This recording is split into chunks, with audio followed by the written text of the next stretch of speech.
Hello and welcome to the Utah Hockey Podcast. My name is Kelly Queel. I am here with my delightful co-hosts, Cole Bagley and Michael Wolf.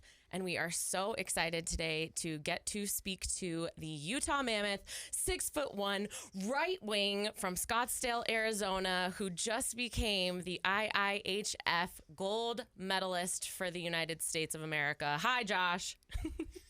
Hi, how you guys doing? That was quite the intro there. You're welcome. I practiced that when I was getting a coffee today.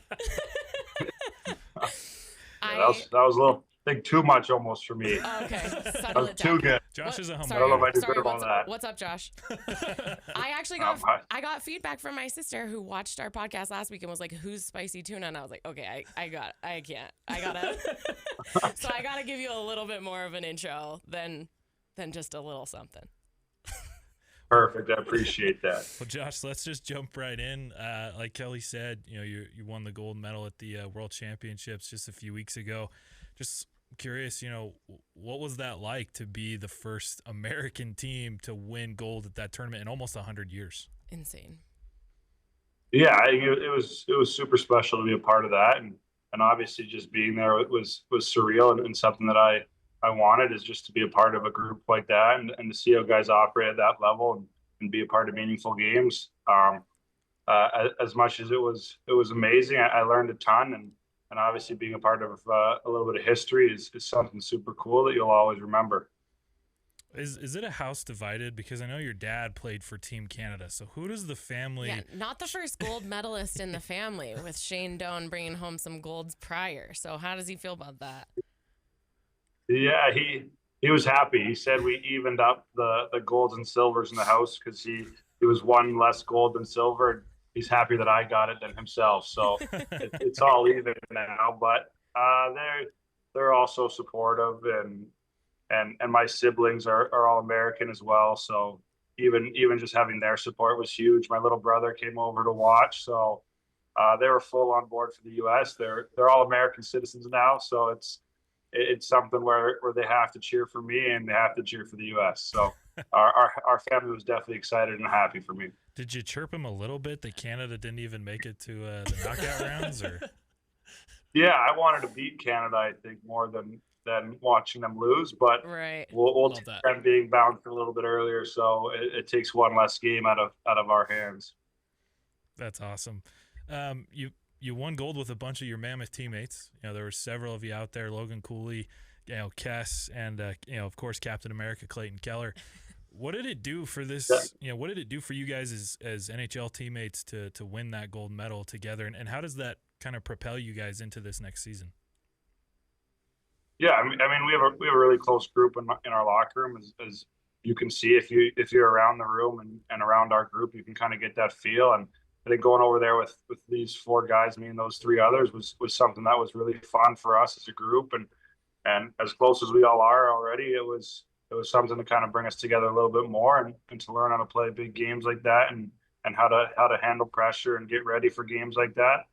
I think it is something that you can't learn how to do from the gym or from practice. It's something that you have to go experience, and we got that experience this past month.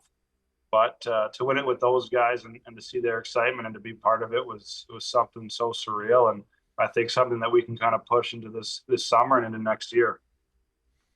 So Josh, I know that this specific tournament often feels a little bit different to fans, and maybe it does feel different to players in some ways, because it's not the Olympics. It's not like what we saw in Four Nations this last year. It's a little different. All the players that are there are ranging from the best players in the world to you even have prospects and players coming out of college coming to play. How do you feel like that? How do you feel like this specific IIHF World Championship felt maybe different from years before, and I guess like motivations behind it?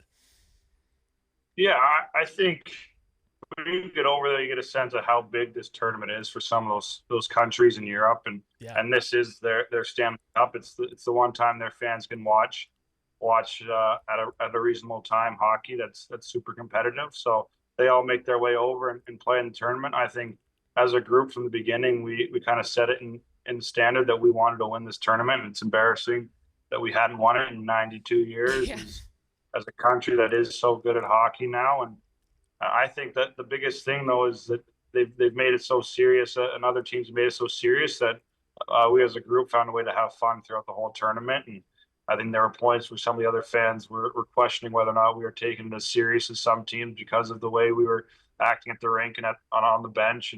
But if you go through and watch our team's reactions to everything, you can see how excited we were and how much fun we really had. And I think it's a good combination of having fun and dialing in at the right time that we kind of found this tournament, and that's what allowed us to have success. That's where the sweet spot is. That's what I try for on every team I've ever been on. You want to have fun and win. That's a good goal to have. Exactly. Yeah. Josh, can you give us some perspective on how it was to see Keller wear the C for Team USA? You know, it just seemed like he had a different motivation, like you were talking about. You guys took it a little bit more serious, and you know, you got the job done. And Michael, remind me the quote that you know Keller said after winning the semifinal game. And maybe Josh, maybe you recall what he said. It was along the lines of, "Look, this this was a great accomplishment." I've got it here. If you okay, want me. yes, Yep. read it. Enjoy this for a couple more minutes and then move on. We've got a job to do tomorrow, and that's why you play. That's why you come here. Yeah, I think obviously seeing him get a letter and obviously being the captain was huge for the three other guys that were there from Utah, and we are all thrilled for him. He's been a part of USA Hockey in the past, and someone who should continue to be a part of USA Hockey moving forward because of his play and who he is as a person. So I think shout out to everything coming up next year. He should be there, but he's someone that I mean, you watch him every day. There's not a guy that can outwork him on the ice, and that's credit to him as a person. He's drug a lot of us young guys into the fight, and he's a reason that we have such a competitive group is because it sucks battling with him in practice, and in a good way it sucks. It's not like you're upset to go against him, but it's going to be hard, and he deserved being our captain this tournament, and he obviously deserves being our captain in Utah, and we got a group that's willing to follow him. So to see him take a step and win something as a captain, I think is exciting for us, and it should be exciting for everyone that follows Utah. Can you speak to a little bit about what it meant for Team USA also having this tragic loss of Matthew and Johnny Gaudreau, who were such a big inspiration for not only this USA team, but the NHL in general? And we saw you guys passing his beanie around, hanging his jersey in the locker room. What did it mean to kind of represent Johnny as a player? Yeah, I think if you're an American hockey player or hockey player in general, you know who Johnny is and what he kind of did to the game. And I think that is part of the reason we as a group had so much fun, is because he brought so much fun to the game. And anyone who played with Johnny knew how fun and how light he was towards the game, but he knew when to dial it in. And I think that was something that as a group we took into consideration. And there's a lot of guys in that team that knew Johnny really, really well and played with him for a long time. I unfortunately never got the opportunity to play with him, but I heard tons of great stories about him, and you could kind of feel the camaraderie from all the guys through him. And I think it's such a tragic thing, but his name will never be forgotten in USA Hockey, him and his brothers. And I think that's something that as a group and as an American player, you have to continue to make sure his name stays at the top of the list and always remembered. And that's something that I hope that USA Hockey continues to do. Yeah, hockey's family. Yeah. You guys, well, the leadership group obviously draped Johnny's jersey over the cup once you guys had won it. Was that something that was talked about before, or was it kind of more spur of the moment?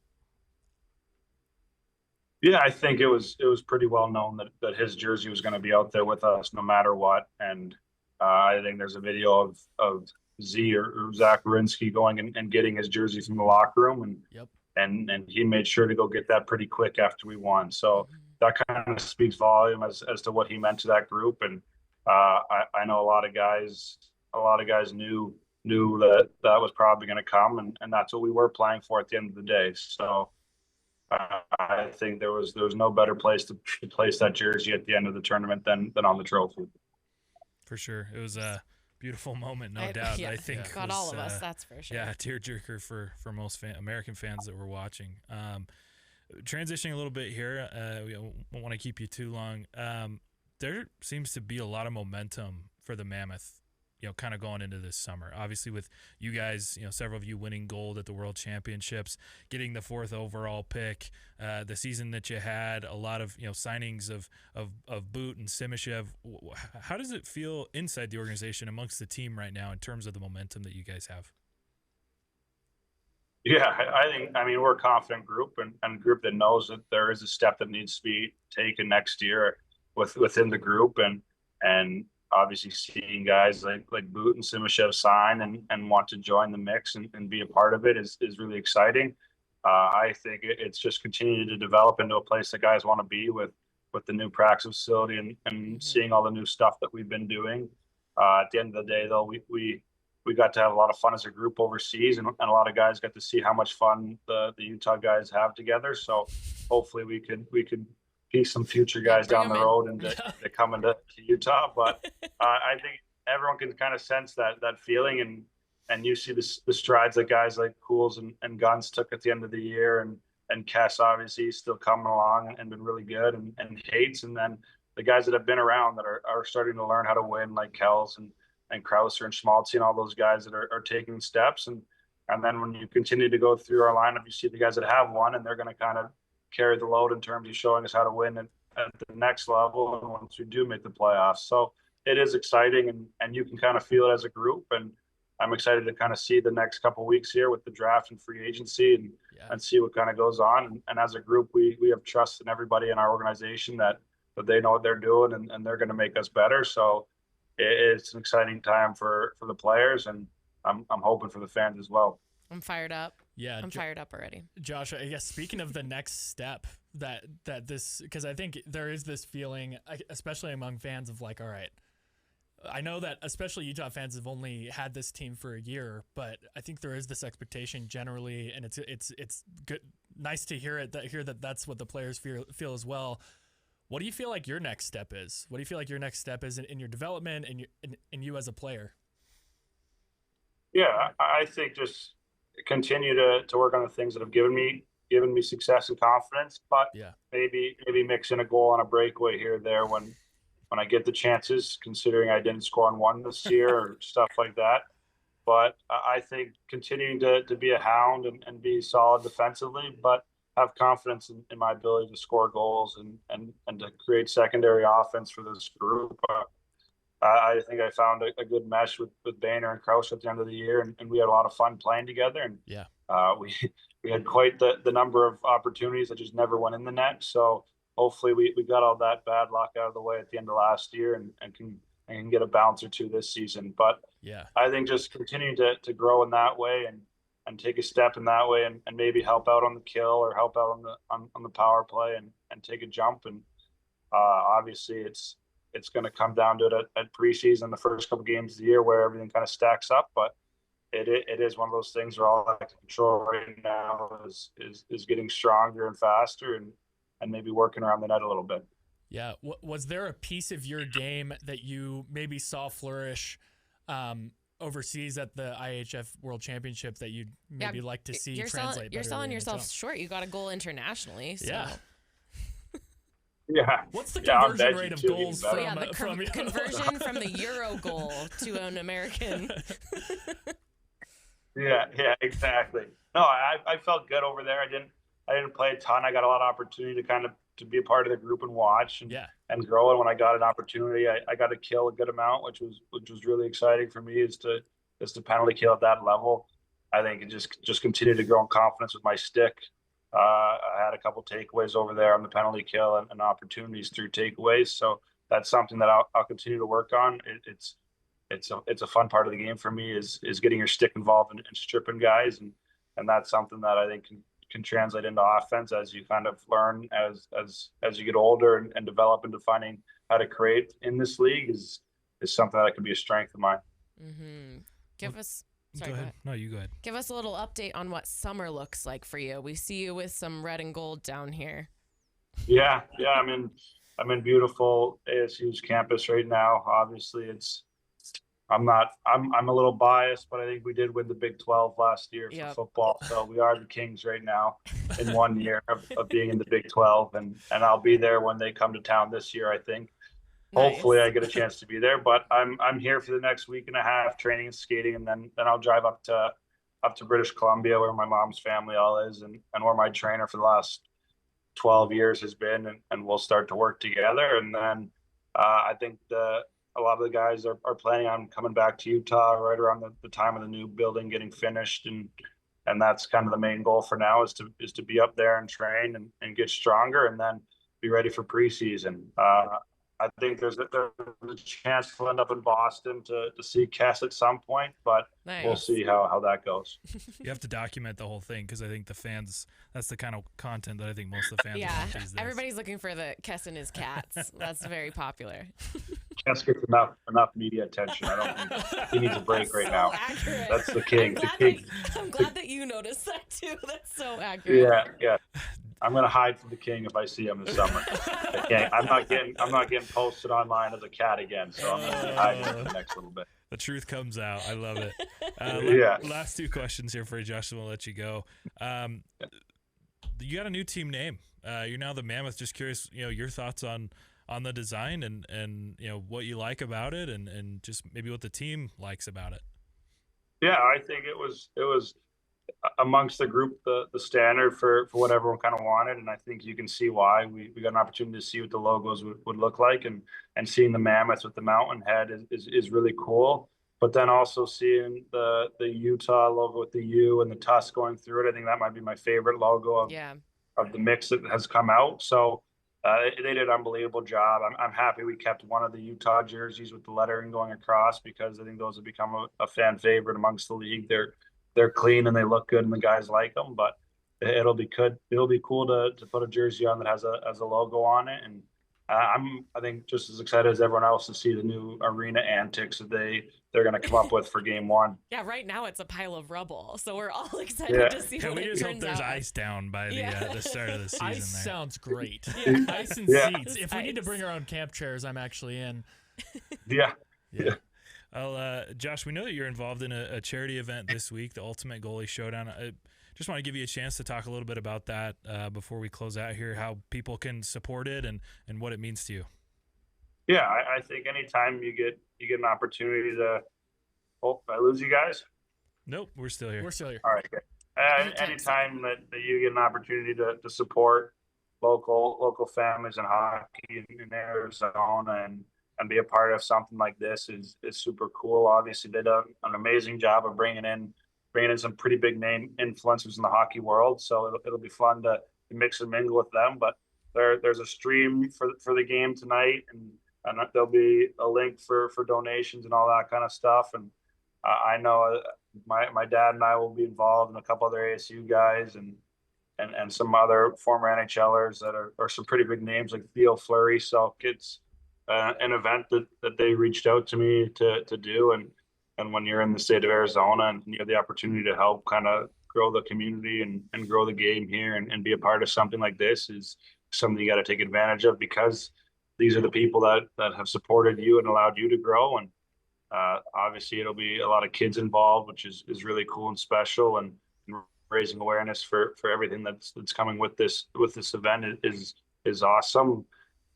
There's going to be a live stream for it, and there'll be links online to donate and support the causes. And it's something that they've done an unbelievable job of bringing in some pretty big name influencers and former players. So it'll be a great event and a super fun time. And hopefully we get to hang out and meet some of the kids involved and have a good time with them. And at the end of the day, it's all about that and the charity itself, but it'll be fun hockey as well. So it's a great event that I'm looking forward to supporting and being a part of. That's cool, especially having grown up in the Arizona community like you have, to be able to be a part of that community in a different way feels really cool. Yeah. We'll make sure to add those links. We want our community, the people listening to the podcast, to be able to go and donate and be involved. So we'll make sure that we post some links in this episode so Josh, thank you so much for coming on. I wanted to leave you with just one story that I talk about fairly often. Every day. It's not every Every day. week. It's maybe more often than it should be, but it was really cool. So we are at the inaugural game, and I'm just walking around, kind of like taking it all in because it was history happening. And I pass a group of guys in Kachina jerseys, one wearing a Doan jersey, one wearing a Cooley jersey, and I think another guy was actually wearing a Shane Doan jersey as well. And your dad was walking, just kind of walking around the stadium, I think probably doing the same thing, like, let's see, this arena's not built for hockey right now. What are they going to do? And those guys recognized him and said hi, and instead of just keep walking, he full stopped, got out of the way of everyone else walking because it was packed in there, and stopped and talked to these guys I was waiting for food, and so I was just kind of observing from a distance because I was like, oh, cool, that's Shane Doan. And he stopped and gave them, I think, 20 minutes, and then I left and came back, and he was still there chatting with them. So, I also have this picture that I do show people sometimes because it was just a cool moment, and I look back on that day often. What is it like having a former player and somebody like that you're so close with, and how does that help you in your game? How does that help you in dealing with all these big changes that are coming?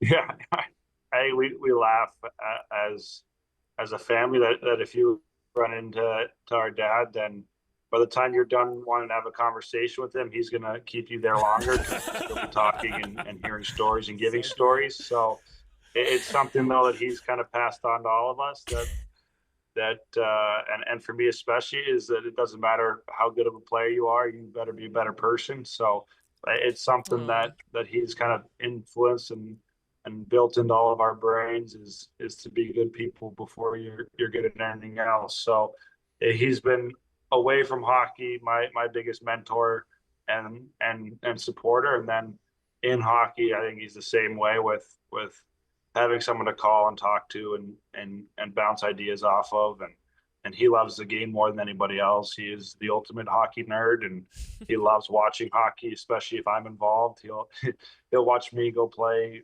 3-on-3 in the summertime if he can, and he'll still have things to say about what I can work on or things that I could do better. But he's kind of mastered the whole support thing of, if I have a bad game, I will not hear from him in terms of anything to work on. But if I'm playing really well, then he's going to start critiquing things and making sure I focus on some other things as I'm playing well.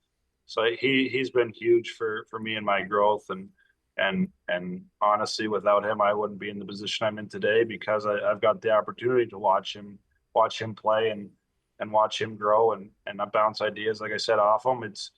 It'd be silly for me not to think that I've been given an opportunity because of him, because I do have a built-in hockey coach in my house that's been there and done that and seen everything. So if I'm watching a casual hockey game, it's still a learning point for me at home. So yeah, it's been great to have him and have him in my back corner.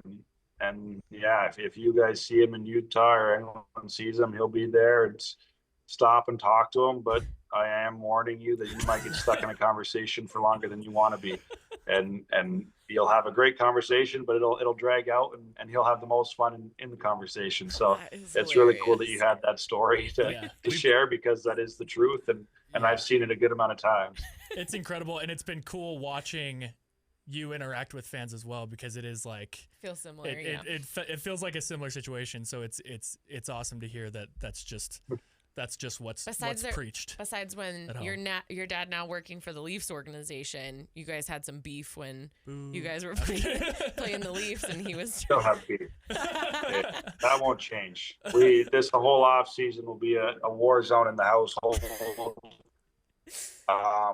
Especially you have to wear a gold medal. Split. My mom is split. Yeah, the family all has Utah jerseys now, so they don't all have Toronto jerseys. And I think the siblings are team Utah now. They were split all year, but now they're team Utah for sure. I mean, this summer we'll argue about some of their decisions in Toronto. and then he'll argue for his own right. But we have a lot of fun arguing that when we get the chance. Busy off season. I just don't understand how you could support an organization that just continuously lets you down, right? Like, exactly. I don't my have guys. any. Utah's never let me Not down. my guys. well, It does. Yeah, it sucks. We have that, not lost a Stanley Cup final in our history. No, we haven't. No, we have not. We are actually still undefeated in the playoffs. Yes. Technically, Yes. we've never lost a playoff series. Exactly. But Sounds yeah, dumb. having two other Arizona guys does make it harder to cheer against them at times. But sometimes you just have to do what you have to do, and the family's that competitive. So Love to hear it. well, Josh, thank you so much for jumping on with us. This was a fantastic interview. It was great to hear about World Championships and everything going on with the team during the off season, and obviously we love to see the guys such as yourself getting involved in the community and giving back. So we'll make sure to let everybody know where they can help support that, and we'll see you here back in Salt Lake City here in a couple months. yes, thank you so much. Thanks for having me. And Thanks, we'll Josh. see you guys in a couple months. Thank you. Thank you to Josh Doan, who joined us from Arizona. We are so excited to hear more about this charity event. It sounds like a beautiful thing. How cool is Josh Doan? He's definitely one of the best players to talk to on the team. Oh my gosh. yeah. Just And like giving us so much. Yeah, I think a lot of that, like he was talking about, a lot of that comes from his dad. Yeah. They're two incredible human beings who, as you shared in your story, like they just love to interact with the community and to be there for the fans. And, anytime I asked Josh for an interview, he was always very willing to do it and gave great answers, just like the ones that he just did. So Yeah. What a dude. We didn't get a single pucks in deep No, we didn't. at all. Not that there's anything wrong with that answer, because it's important to get pucks in deep. But it felt like every answer he gave was just so genuine. And I think Cole often talks about the players that are maybe the easiest to talk to and guys who actually enjoy talking to the media and make sure that it's worth it for the people that are spending their time covering the team. That was awesome. It was super cool to hear that those things that I think that I've seen in Josh Doan all season and saw in Shane Doan that first day are just things that are taught in the home. It's a good reminder. Before you're a good anything else, just be a good person. That's freaking awesome. It's a beautiful thing. That. Just for a little bit of background, if you are new to or unfamiliar with the Coyotes organization, Shane Doan actually moved with the Winnipeg Jets as they moved to Arizona. And Shane Doan, Josh Doan's dad, was on the Arizona Coyotes from its birth in Arizona until 2017 when he retired. And to picture that Josh has grown up in this organization is just unbelievable. Like you think of like LeBron and being able to play with your son. It's just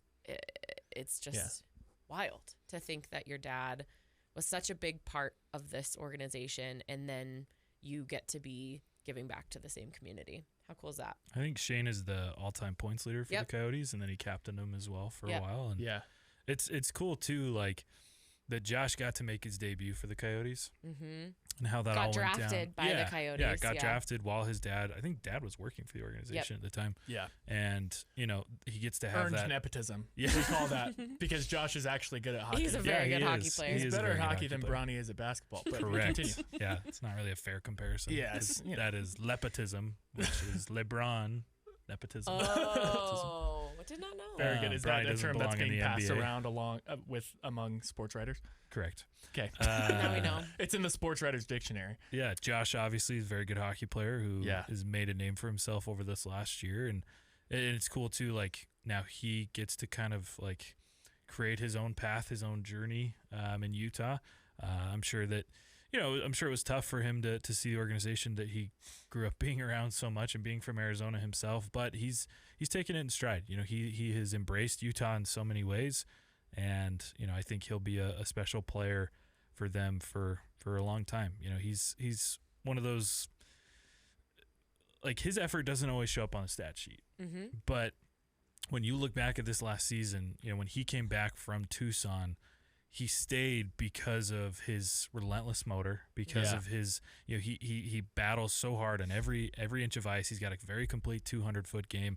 And he talked about, look, I missed a couple breakaways and there was some opportunities that, that third line didn't finish, but they were so much better when Josh came. Yes, agreed. I feel like he was kind of the glue. He was the glue. That's the word I was looking for McBain and for Krause. And Krause all of a sudden started playing a lot better. And that line was like I said, it wasn't every night. It wasn't on the stat sheet, their influence, but the energies that they brought, the way that they played, and how hard they worked, it trickled throughout the rest of the team. Yeah, very much what felt like kind of a grind line. On the team. True checking line. And on every, because I was like hustle line, grind line, what do you call these guys? But bunch of dudes that just don't stop. One of the things I just value so much in a player as well is somebody who brings the people together, and I just know Josh Doan is doing that. Josh is constantly, friends with his teammates. He's being a locker room guy, but he's also out there grinding, and that's all of those things are so important in a team. Yeah, you need those players. You absolutely need him. And Josh is so much, I think, of where, he's just going to continue to add to his game. He's going to get better. I'm excited to see what he can do with a full season in the NHL. Yeah. The last he does have years. a high ceiling too. Still. Yeah, he does. Like, he's not done developing. He's still super young. Well, and to have just come up from the AHL. Apologies to Papa Doan, but I think Josh is going to be a better player. Ooh, I think Shane Doan would love to hear that. Yeah. Just knowing what kind of just talking to Josh and hearing his perspective on his dad, I think his dad would want nothing but Josh to be to outpace him and outplay him. And how cool is it that he is on the phone critiquing him? Yeah, I know. When it was cool that he said that when he plays poorly, he's like, it seemed like Josh kind of already knows what he's doing wrong, and when he plays well, Shane's like, hey, here's something that you could kind of work on. Here's something that I noticed. Yes. I think that's the mark of a really true coach, a really good coach. I was just kind of evaluating something here. Shane Doan played 1 year, 95, 96 for the Jets, and then they were relocated to Arizona. Josh Doan played a part of a season with the Coyotes. Yeah. Yep, 11 games, and the next year they were traded. Ryan Smith, don't draft Josh Doan's son. That means they're going to be headed out. We will be moved to Anchorage, Alaska in half a second. No, I'm just kidding. History doesn't always repeat itself, but sometimes it does, and so maybe we just avoid that. Be careful there. Isn't it kind of crazy how quickly Josh played after his dad? Yes. Kind of quick. He retired in 2017. And Yeah, Josh let's is playing in see what's 2023. That's crazy. His last season That's was 2016, 2017. He was still an effective player. Played 74 games. Yeah. And was an older guy at the time, but especially in the league. But yeah, 23. I mean, so it's and like realistically, 6 years separating them. Yeah, realistically, Shane Doan is going down in history because he is a franchise player for the Coyotes who no longer exists. Right. So, I mean, to be the leading scorer forever. Yeah. That's pretty impressive. Maybe not forever, Kelly. Maybe. Maybe another time. Maybe forever. But still a guy who had 972 points in his career. Yeah. Yeah. And it's fantastic. Such a nice dude. That'll talk your ear off, as Josh. I know. Now I know that next time I see Shane, I'm going to stop him again. He's not going to remember me from that first game, but okay. that way he doesn't remember that I already bought Well, I wanted to make the comment. I want to tell Josh, so we need to make sure our dads never talk to each other. How do we get Shane Doan on the podcast? Just gonna one up. Or just be an endless conversation. It would go for eternity. We would never stop talking. Just keep yapping. Yep. Yeah, great guy, and fun that we get to sort of through Josh adopt that legacy because we're a completely new franchise. We talk about this often.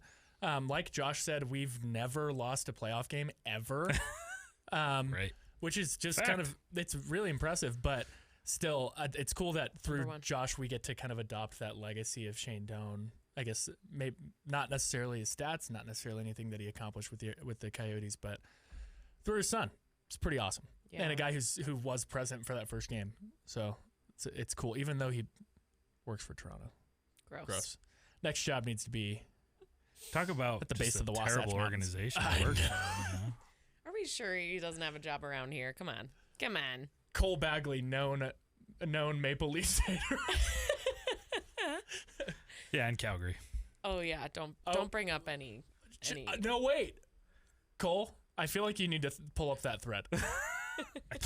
I can't read most of the things that were said on that. We can. We don't have to read all of it, right? We could read a couple of them. For some context, Cole tweeted. He ranked it, yeah. He professionally ranked. Yep. For the which award? It was the Rookie of the Year. The Rookie of the Year award. Talk about this. And the Calgary Flames Twitter lost their minds and came after my friend Cole. Shocker! I didn't put their goaltender where they wanted me to put him, so they got mad. But like third, you didn't rank them first. Guys, read your favorite one. They went nuts on this man. And honestly, I found we were talking about this on the group text. Yeah. And I legitimately was like sitting on my couch laughing at some of these because they were kind of brutal. They got him a couple times. They did, and I told them that they did. And somebody got mad at me for being like, "Hey, grade A chirp," you know? Good job. Don't be a nice guy. Chirp. Don't be nice to me. Listen, who said Canadians are nice? Everybody listen to let me read my ballot. Yeah, no, it's good. So this is the Calder Trophy, most proficient player in the first year competition. So number 5, I had Logan Stankoven. And this is like an official, because the media actually ranks and votes on these awards. So voted with PK too on this one. And these are all public rankings. Yeah, they're so made everyone public. Can see. Yeah, so this goes into who gets these trophies, right? Exactly. Which is cool. And I promise I took it seriously.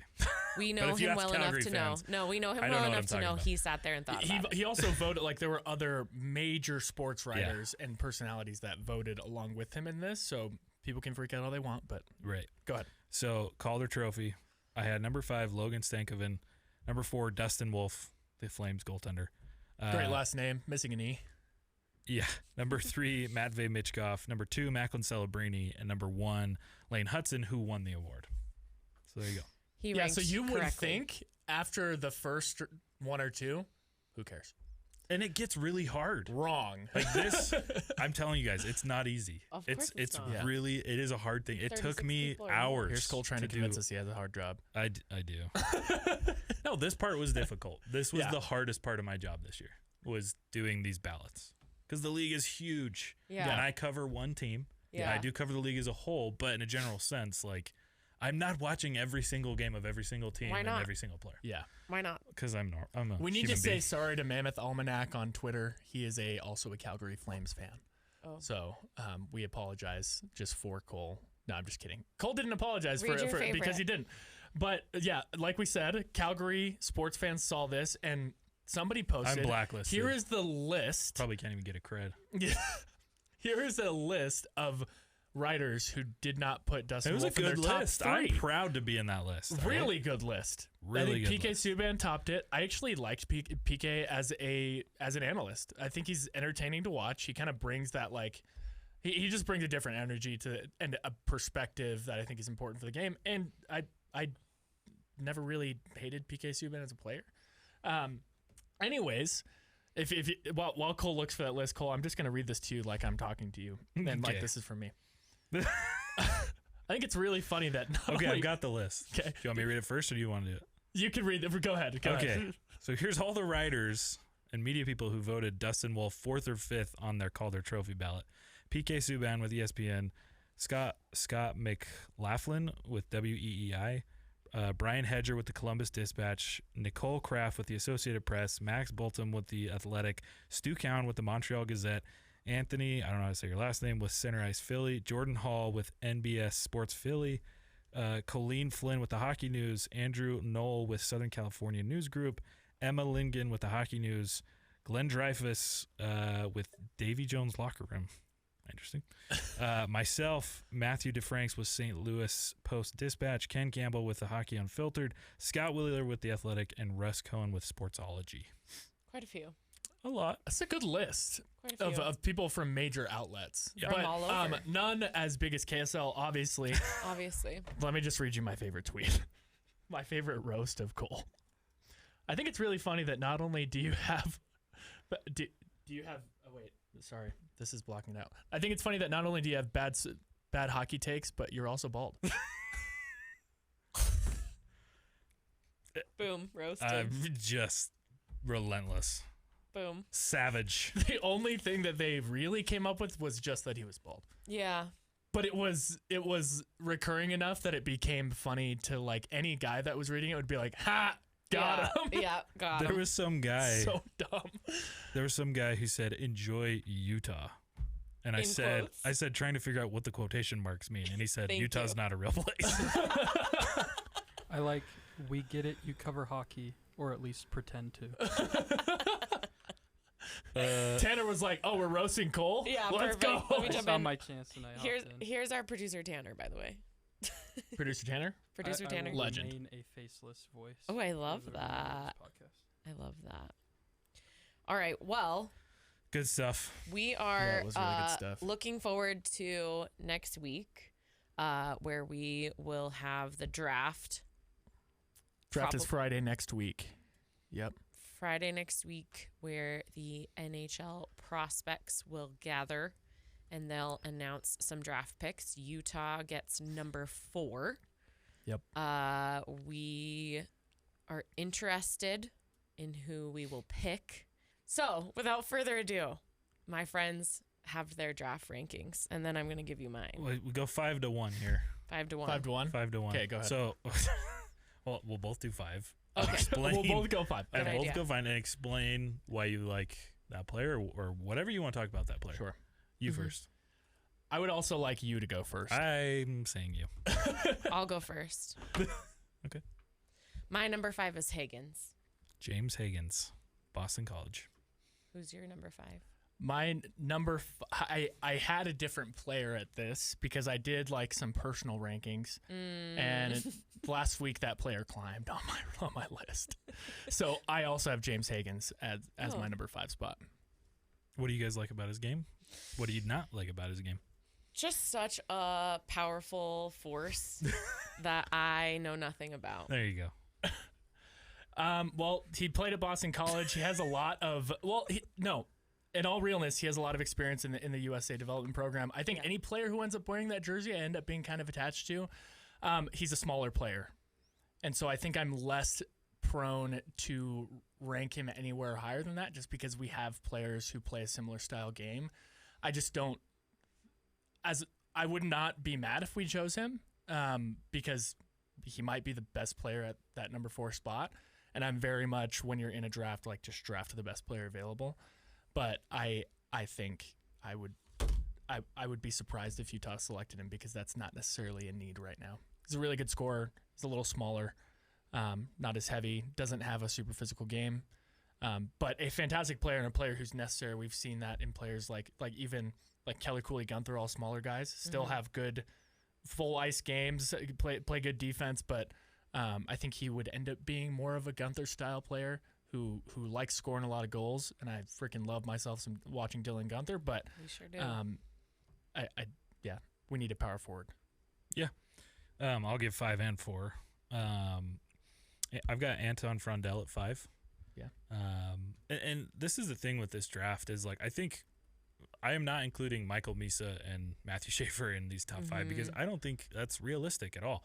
I expect both those guys to be gone at 1 and 2, and certainly by 3. Right. So this list is based off who could potentially be available. Be left over. And when you get to 3 even, and through probably the next 7 or 8, Yeah. I think, like, there's been no consistency in any mock drafts. There's like no like obvious 3, 4, 5, 6, 7. I Yeah. think it could go any number of way. So 5, I've got Frondel, really good player. He plays over in Sweden. He is a very good all-around player. He's physical. He's very good on the puck. He's got a nasty shot, whether it's one-timers, slap shots, wrist shots, and he's also got a really good, I think, hockey sense. He often knows where his teammates are going to be before they get there, and can kind of predict that, and plays his game in that way. But I've got him at 5 because he's known to be fairly inconsistent. He goes through these like hot and cold streaks. Yeah. Most recently, he did not even make the Sweden U18 World Championship team. And he's dealt with some injuries and stuff like that. So I think he's a good player, but I don't love those inconsistencies, especially for a guy that's going to be coming over from Europe and trying to figure out North American style hockey. Mm-hmm. 4, I've got James Higgins. Similar reasons that I think you've got him at 5. This is a very good player, could potentially be the best creator and playmaker in the draft this year. Yeah. He's very fast. He's very agile in terms of his skating. He's very talented with the puck on his stick. He can navigate, the offensive zone very well, and he sees, I think, the whole ice really, really well. A lot of assists at Boston College this last year. But why I have him at 4 is, again, similar reasons to Michael. I don't know that he's necessarily the player that the Mammoth need right now. He's been compared to, in his style of play, he's been compared to Jack Hughes, and even some comparisons to Logan Cooley, and I've even heard some on Clayton Keller. I don't think you necessarily need another creator per se. I think, like you said, you need more of a power forward. You need a bigger body. You need a guy that's going to go battle in front of the net in the dirty areas and score lots of goals there. So, again, I don't have any issue if they select any of these players, but for me, James Higgins is at 4. Yep. My 4. Okay. Should we announce this like a draft pick? Mm-hmm. At number 4. At number 4 of the Brampton Bulldogs of the OHL, Michael Wolf selects Jake O'Brien. Jake O'Brien, a little bit of a bigger center. We're talking about last week, especially Cole was talking about how this draft is kind of chock full of middle talent. And I think Jake O'Brien would be a really good addition. I think, especially before this last season started, we were talking about how I'm not really sure if we're looking great down the middle for the future. And I think Jake O'Brien was kind of fill a need and a potential need, because you just don't know who's going to develop when you can pick a guy like this early.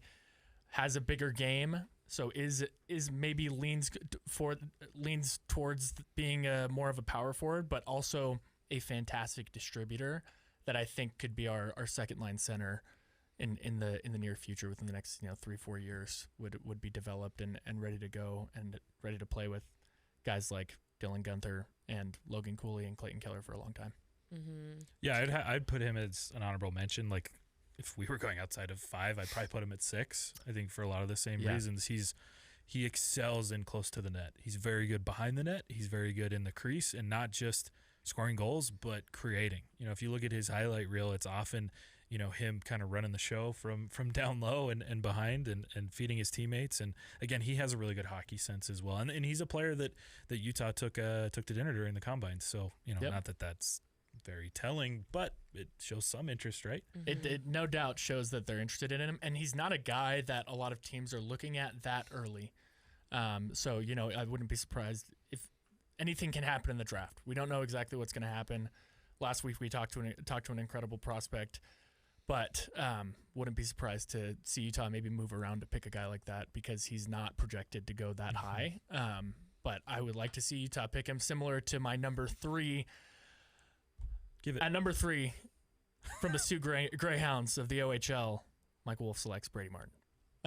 Brady Martin, a guy that we talked to last week, I wanted to rank him higher, but just given the talent of these next 2 guys, it was kind of hard to justify putting him above them, just because he is one of these guys, similar to one of the dudes in the top of my prospects, did not start this last season this high, and did not start this last week and a half, 2 weeks this high, and has made a rise. We talked about Brady Martin last week a lot, but once again, big body, power forward, best power forward in the draft, in my opinion. And if we're going to pick a power forward, I think it should be him. I think we also spoke to him quite a bit about just the body that he uses, him having comparisons to our Panthers friend who's like hitting people and then scoring a goal.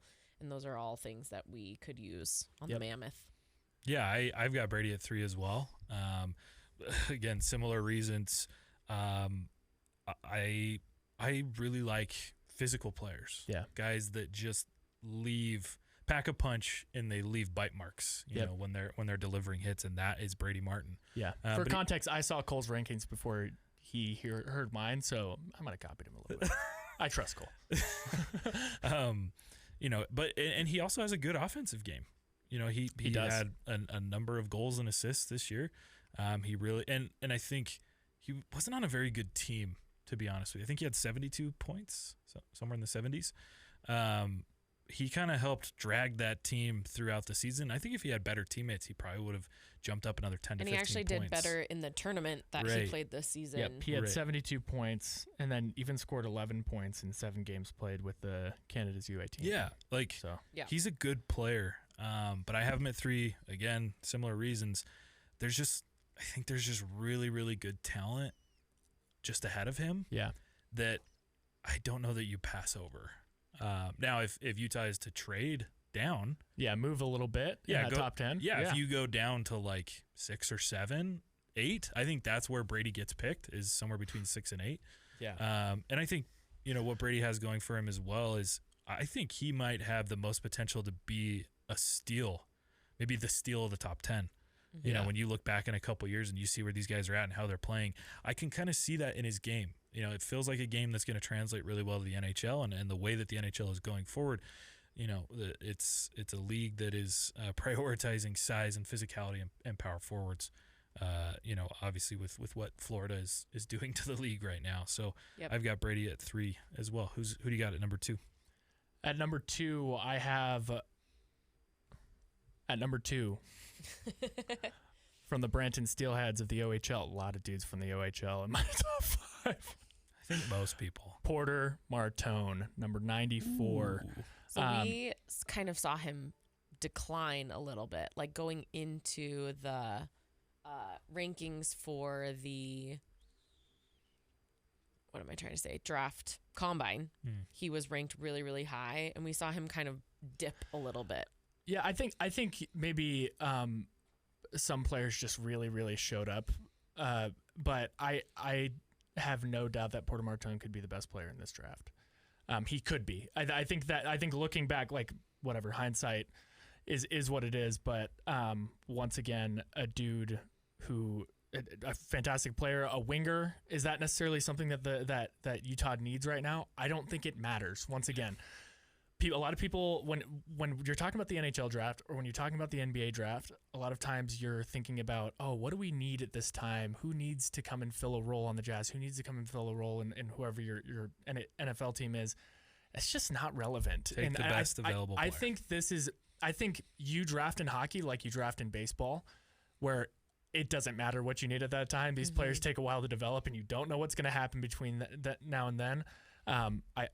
It would be hard in my mind for Utah to pass up Porter Martone and let him go to somebody else. I think passing up a guy like Brady Martin would be more forgiving, potentially, because at least from the fans and from critics, it will be more forgiving. And I don't think that Bill Armstrong's thinking about that at all. I think he's thinking, who's going to come in and help us win a Stanley Cup? No doubt Porter Martone would be a guy that can come in and do that. He can score, he can dish, and he's got a great shot. And I would not mind him seeing, and he's bigger. Yeah, he's like 6'3". I think we saw last year, just Utah fans who have, whatever, like 400 days of fandom at this point. Just remember, Bill Armstrong likes drafting.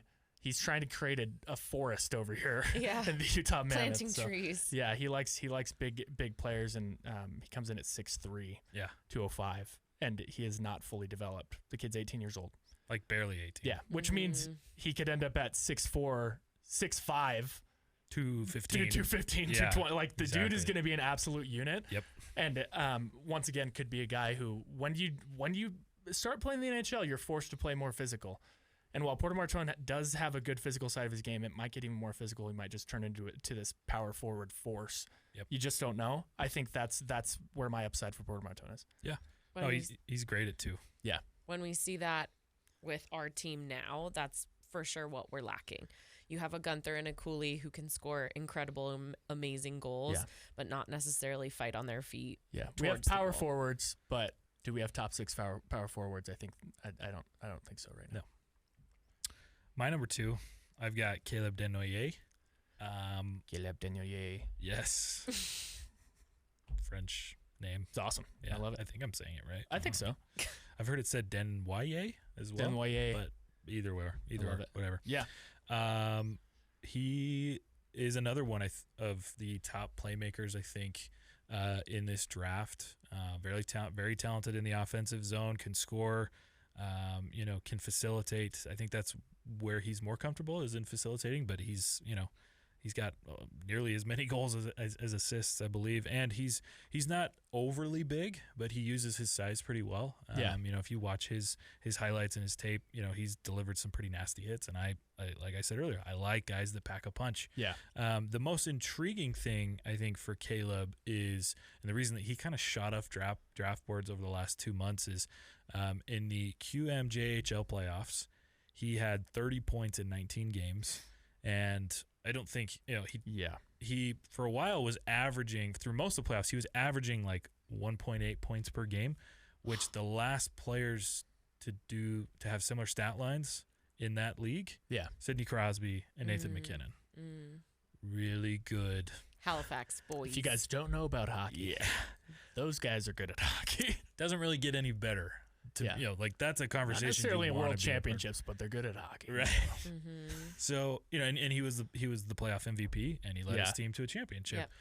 Yeah. Those are the players you want. You want guys that... The finishers. Yeah, you want the guys that are going to perform when it matters most. Obviously, you want them to perform well in the regular season, but you want them to be able to go to an extra gear in the playoffs, and both Sidney Crosby and Nathan McKinnon are guys that are very, very good in the regular season and then can take it to just a completely different level where they're almost untouchable. So I really like Caleb. I think he's at number 2 though, because I think, this next guy, my number 1 is actually Porter Martone, because of his size. He's drawn some comparisons to the Tkachuk brothers. Those are 2 of my favorite players in the National Hockey League right now, because they're just annoying, and they pest, and they're obnoxious, and they pack a punch, and they're brutal, and they bang around in the crease, and they battle in the dirty areas, and they get under your skin, and they're very talented offensively. And they bury goals. Yes, and set guys up. That is who Porter Martone is. Yeah. Now, doesn't have the same frame necessarily. Sure. But I like that he's bigger. He could keep growing. He could keep adding muscle. Yeah. And he is a very talented goal scorer. He's very good with the puck on his stick. If you watch his highlights, it's a lot of individual brilliance. It's a lot of dangling through multiple defensemen and finishing, in tight spaces, but he's also got a really talented shot from far away, and he can facilitate. He can pass the puck and create openings. So, the knock on him is his skating, but guess what? You're going to go work with, top of the line, world class coaches that can help fix that. Yeah. What did Stephen Ellis say last week? He said that Brady Martin, his skating was probably his biggest weakness, but that's also the thing that is easiest to work on. Yeah. So similar in this situation. All right, who you got number 1? I don't feel like there's actually a huge reason for me to give a ton of explanation here, but at number 4, at number 1. At number 4. Moncton Wildcats of the QMJHL. Michael Wolf selects Caleb Denoyer. There you go. Which 1 and 2. For me, just watching Caleb Denoyer highlights, I don't feel like I am fully familiar with his game. It's the same with all of these prospects. I haven't watched all of their games. They don't show the bad things. They don't show the bad things. But from my observation of his ability to pass the puck, he has got this sense for hockey on the ice that you just don't see a lot. His ability to delay plays and to create space and to make little touch passes that set up goals and turn into points, I think he's the best at that in this game or in this draft. So I would love to see him picked 4th overall, but same with Porter Martone. I think those last 3 guys that I mentioned, would not mind them going, but I really think Utah's probably whittled down to Porter Martone and Caleb Denoyer. Yeah, I think those are the 2 players that make the most sense, just given on the talent that I think is going to be available, what they are looking for, and it also goes into lines of picking the best available player. I think I think either of those guys fit what Utah needs, the style that they're trying to produce, and being potentially the best player available at the time. Because, I've seen mock drafts where they have Chicago picking either one of those guys. So, Misa and Schaefer are going to go 1 and 2, which means Martone or Denoyer are going to be available at 4. One of those guys. Yeah. Maybe both of them are. Yeah, who knows? Chicago might go off the board and pick somebody like that. But But I think any of those, any of those guys that we just talked I just about. want Connor Bedard to have a bestie. That's really I don't what really want. care if he does. Yeah, I kind of want him to get out of Chicago, but come play with his best buddy Dylan Gunther in Utah. Well, Shane Doan, Crazy. our Josh Doan is selling everybody on how fun we are, so Yeah, we that's are fun. good. Yeah. He's playing in the. It's fun to be with in Utah, right? Yeah. Mammoth are a fun group. But I think, like I said, any of those guys that we just discussed, I think if they keep the pick, any of those guys I think are who they're going to select from. Yeah. I don't know that there's a whole lot of other names out there that would make a whole lot of sense, especially if they stay put and pick at 4. But crazier things have happened. Do you want to hear the Vegas odds? Sure. So the Vegas likelihood. Read the top 5. This is the top This is 5. not a sponsorship from 5 of down. gambling. This is not a. This is what he said. We We're don't just endorse reading the this. odds. We don't endorse this, but it is interesting because they do have professionals on this. And they're Number right a lot of the time. Number 5, Higgins. Number 4, Martone. Number 3, Denoyer. Number 2, Frondell. And number 1 is Martin. For Utah. For Utah. Yeah, at that number 4 pick. Interesting, right? Surprising. So it's interesting Yeah, to it's hear cool. how different that is. Even Frondell, so much higher than your rankings. Maybe Vegas was listening to the podcast. I think so. I think they were like, Farm Boy, yes. Utah, perfect. That's not a real place. They read the tweet. Yeah. I think it what that could. Farming bald doesn't guy exist, said. and neither does Utah. So let's Get Yeah. out of there. It is fun to just kind of analyze. How and about we have think people about who we're post gonna, theirs? Yeah. Post your Yeah. 5. Yep. Give us your Send 5. them to us. Give us your 5. And we'll Post them on analyze you. X, post them on your story. And then I wanna see we'll 'em. roast them just like Cole was roasted. Yeah. Yeah. All personal attacks that have nothing to do with your hockey knowledge. Exactly. Here are my top 5 Taylor Swift songs now that we've gone there. I actually have one more thing before we're out. Go for it. It's do it. National Mascot Day. Oh. So, Battle Royale style to the death, I want you to pick your fighter across college and professional sports. Who's coming out of that? College and jeez. professional sports. Whoa. Battle Royale style to the death. Yep. To the death? Who's your Oh, mascot? man. So out of college, Every mascot across college and professional sports gets thrown out. I'm going with Puddles. Because he can just do so many push-ups. I don't know who Puddles I think is. he's crazy strong. Is that the Oregon Duck? Oh. His name is Puddles? Puddles. That reminds me of urine, and I don't like it. Lame. He's got a big belly too. Puddles. Oh, Throw that thing boy. around. The duck? The I would duck. never go with a duck. He can You're do starting. crazy push-ups. So Okay. Cole doesn't know hockey or mascots. Correct. Mm. Oregon scores And like you're bald. 72 points every game. The guy's doing like 250 push-ups. Oh, because he does push-ups for yeah, their every time they score. points. All right, well, that's cool, but that's a fight to the death. You're just going to be like a guy that does push-ups? I'm going with Puddles. All I right. feel confident in that choice. Kelly, too. go. No, because I'm scared of what you're going to say. You're scared? I would like mine to be last. I have a hot take 'Kay. mascot.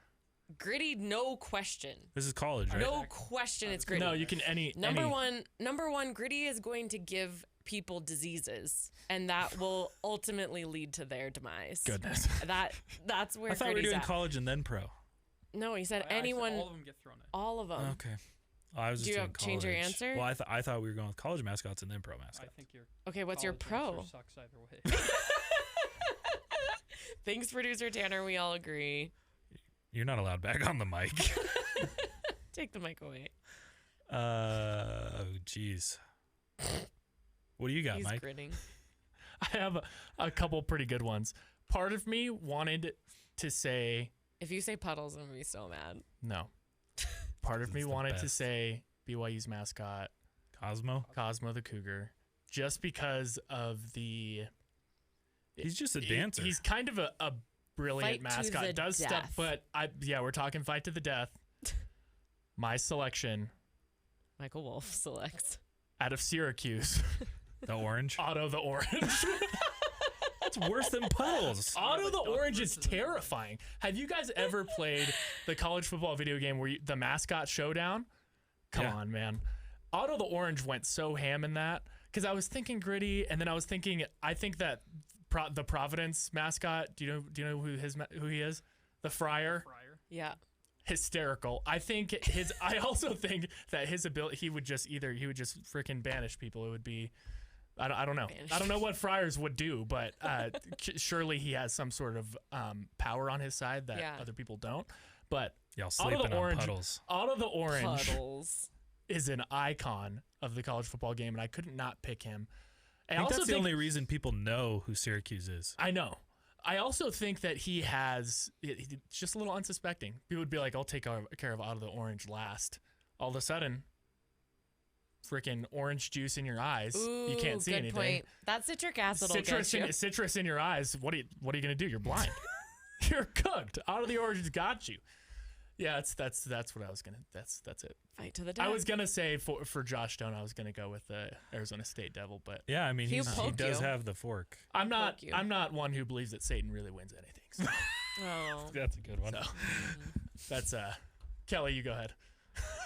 I'm finished. Gritty is an epic mascot, and I hope nothing more than the Utah Mammoth mascot I feel to like be Puddles memeable. is the strongest of the That's for three. you, E. White. I know, but you got to think unsuspecting. Puddles I just think is the strongest of the three here. I say Okay. we do a Twitter poll. Do you know how much? Do you know how much money Gritty brings in for their organization? Okay, we're not talking Gritty about money here. opened up his he has his own flagship store. Yeah. So I'm saying You that realize he it's has in an Philly, army. right? He has an army. He's not bringing the army. You think your doc is bringing an army? Puddles. No. Everybody follow Puddles. There's Producer no way. Tanner, you asked this question, you have to have an opinion. Yeah. I was gonna go with Dinger Rockies. He's a dinosaur. Boring. Especially because how bad the Rockies are. I will give you one thing. That was good though. He hatched, and I want the Mammoth mascot to do something. So the Rockies dinosaur, hatch, so. right? He'll just be live birth. I think the birth How big of a the bathtub do you dinosaur. need? I think the birth of the dinosaur was like a very beautiful thing. And I hope that our mascot premieres in an epic way, in a similar way. He doesn't need to have live birth, but. On the other hand, have you guys seen the Indianapolis Colts mascot play football with little leagues, with Pop Warner teams? Yeah. Have you seen how he celebrates when they? It's good stuff. Blue Happy is mascot. an iconic mascot. He is. Him and Gritty, I Mascot feel day. like, are in the same. I just want to meme. Like, I want to aura. meme Yeah, mascot. like weirdness. Yeah. He's like more literal, like he's just a blue horse. Yeah. And Gritty's backstory is better, but I don't know. I would want to see a like match to the death, Gritty and Blue. I think that'd be good. Of course, we all know like you might as well just keep Otto out of there because he's gonna win anyway. So like, is that the fun? citric acid in the eyes Yeah. and He Gritty's would just eyes. be like, Gritty's citric eyes. acid in the eyes. Yeah, are wiggling around anyway. Exactly. Puddles, if you're listening, I got you. All right. I believe in you. That's The ducks disgusting. suck. Anyway, thank you for tuning in your old school radio devices to the Utah Hockey Podcast. You can find us wherever you find your podcast, including now in video form on the KSL Sports YouTube page under the podcast tab.